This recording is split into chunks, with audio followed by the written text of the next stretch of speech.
5 বছর আগে গোটা বিশ্বে ত্রাসের সৃষ্টি করেছিল করোনা ভাইরাস।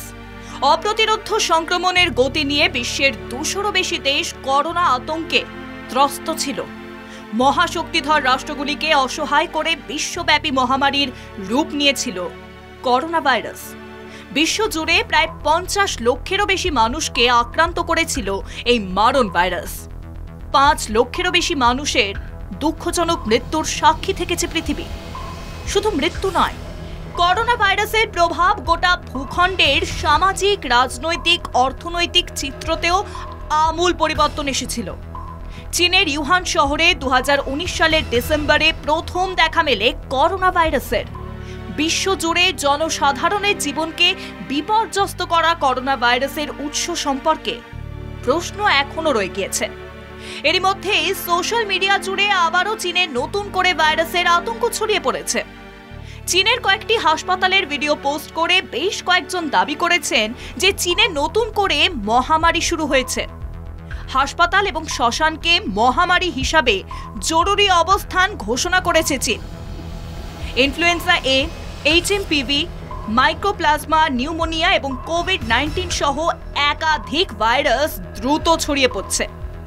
যদিও চীনের স্বাস্থ্য বিভাগ বা বিশ্ব স্বাস্থ্য সংস্থা এই দাবিগুলি সম্পর্কে কোনো বিবৃতি জারি করেনি। অর্থাৎ চীন এখনো এই বিষয়ে কার্যত চুপই রয়েছে। 5 বছর আগেও যখন করোনা ভাইরাস চীনে ছড়িয়ে পড়ে, তখনও চীন এই বিষয়ে কোনো জনসমক্ষে বিবৃতিই দেয়নি।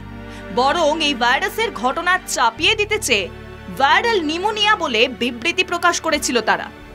এক্ষেত্রেও কি চীন আবার নতুন করে ছড়ানো ভাইরাসের ঘটনাকে ধামাচাপা দিতে চাইছে? এই প্রশ্নই এখন ঘুরপাক খাচ্ছে সকলের মনে। অন্যদিকে কোভিড সংক্রান্ত গুরুত্বপূর্ণ তথ্য এবং ভাইরাসের উৎপত্তি বোঝার জন্য অ্যাক্সেস দেওয়ার জন্য চীনকে বার্তা দিয়েছে বিশ্ব স্বাস্থ্য সংস্থা WHO। হুয়ের দাবি, তথ্য শেয়ার করা নৈতিক দিক থেকে এবং বৈজ্ঞানিক দিক থেকে বাধ্যতামূলক বিষয়, কিন্তু চীন সেই বিষয়ে কোনো সহায়তা করেনি। মহামারী কোভিড কিভাবে শুরু হয়েছিল তা এখনো বিতর্কের মধ্যে রয়েছে। অনেক বিজ্ঞানী বিশ্বাস করেন যে ভাইরাসটি প্রকৃতভাবে প্রাণী থেকে মানুষের মধ্যে স্থানান্তরিত হয়েছে। অনেকে এখনো সন্দেহ পোষণ করেছে যে ভাইরাসটি চীনের উহানের একটি ল্যাব থেকে লিক হয়ে ছড়িয়ে পড়ে।